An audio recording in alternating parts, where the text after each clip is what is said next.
Lima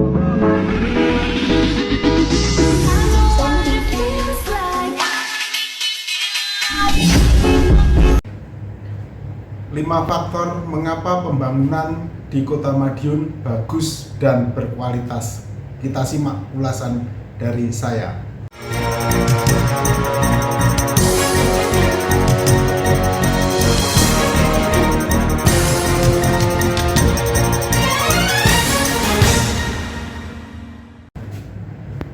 Assalamualaikum warahmatullahi wabarakatuh. Salam sehat selalu, salam sejahtera bagi kita semua. Masih bersama saya Budi WKR, Wahana Kedaulatan Rakyat, di channel Wong Kutha Miring, Demangan, Kota Madiun. Saudara-saudara, 3 tahun belakangan pembangunan Kota Madiun begitu pesat, hingga serasa berubah total suasana Kota Madiun ini dari sebelumnya. Kondisi seperti ini membuat lembaga kami, yaitu Lembaga Swadaya Masyarakat atau WKR, melakukan penelitian dan juga monitoring atas pembangunan di Kota Madiun ini. Tidak saja keindahannya, namun juga kualitas. Berikut faktor-faktor mengapa pembangunan di Kota Madiun indah dan berkualitas dengan baik. Faktor yang pertama yaitu pilihan materialnya yang digunakan adalah bahan pabrikan, sehingga ini bisa ada jaminan 20 atau 25 tahun ke depan masih tahan dan tidak perlu ganti lagi atau rusak. Selain itu, material pabrikan harganya sudah pasti dan tidak rawan untuk dicurangi. Beda dengan misalnya membuat saluran air, bahannya dari batu kali, apalagi nanti cara pasangnya tidak sempurna, ya, juga bahan-bahannya bisa dicurangi. Ya, ini tidak sampai 1 tahun, tidak sampai 2 tahun, pasti ada kerusakan, misalnya ambrol, retak, dan seterusnya. Dan perbaikan lagi, bukankah ini merupakan justru pemborosan? Tetapi kalau memang dari bahan pabrikan sudah pasti spesifikasinya jelas, harganya jelas, dan tidak rawan untuk diakal-akali.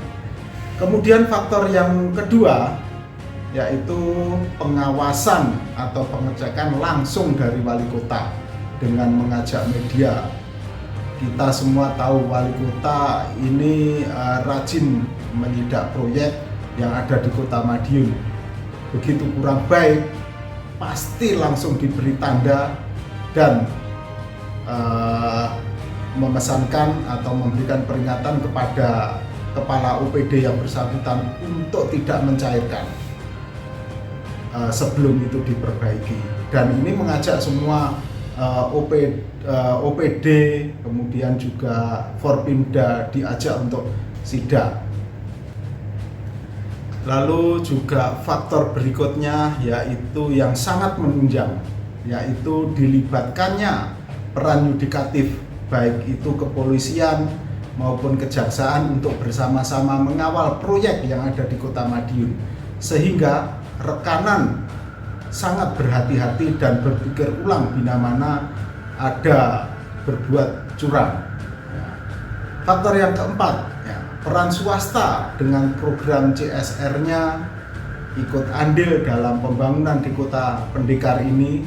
Jadi bangunan yang bagus-bagus itu bukan hanya dengan dibiayai APBD saja, tetapi swasta juga andil mempercantik wajah Kota Madiun ini. Nah, dan juga ini yang lagi ngetren, ya, ini melibatkan Pokmas atau kelompok masyarakat. Kita tahu pengadaan barang dan jasa pemerintah dengan melibatkan Pokmas ini dikenal dengan swakelola tipe 4. Contohnya, saat ini pembangunan pavimisasi 3 dimensi dengan volume 44.000 meter lebih yang anggarannya menelan 7,4 miliar dikerjakan oleh kelompok masyarakat setempat. Tentu saja swakelola ini yang dimulai dari perencanaan, pelaksanaan, pengawasan, evaluasinya dilakukan sendiri oleh masyarakat setempat, akan menambah bobot kualitas pekerjaan dan kualitas segera tepat waktu. Karena kalau daerahnya sendiri akan molor-molor, ini akan dikomplain oleh masyarakat setempat sendiri ya. Karena apabila jelek akan diprotes oleh warga, tapi justru sebaliknya malah akan menambah swadaya dalam pekerjaan.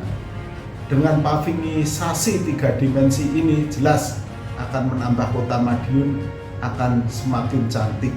Dan memang tidak semua kepala daerah akan berani mengambil resiko dengan pekerjaan swakelola tipe 4 ini. Tetapi di Kota Madiun inilah yang dilakukan oleh kepala daerah, dan ini mengingat dan mempertimbangkan bahwa seandainya ini dikerjakan oleh OPD, oleh dalam hal ini PUTR, ini waktunya akan memakan waktu yang lama dengan volume yang seperti itu ya, 44.000 meter itu asumsi saya sekitar 2 atau 3 tahun. Tetapi ini dikerjakan dengan Pokmas setempat secara serentak, ini hanya dalam waktu hitungan bulan saja.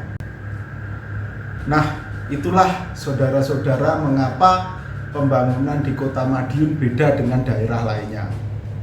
Masih ingat kan masalah laptop yang tidak sesuai dengan spek dikembalikan dan bahkan diancam akan digugat sebagai bentuk kerugian pemkot ya. Ini ketegasan dari seorang kepala daerah, apabila tidak sesuai dengan spek pasti akan dihajar habis-habisan. Saya kira itu informasi yang bisa kami sampaikan. Namun apabila ada faktor lain menurut saudara-saudara dirasa kurang, bisa dituangkan pada kolom komentar, karena apa yang saya sajikan ini adalah dari kacamata penelitian lembaga kami yang bisa beda juga dengan kacamata atau dari sudut pandang saudara-saudara. Saya Budi WKR, channel Wong Kutha Miring. Terima kasih atas atensinya. Kami akan selalu menginformasikan baik yang kami ketahui maupun yang tersembunyi. Salam demokrasi tanpa korupsi. Wassalamualaikum warahmatullahi wabarakatuh.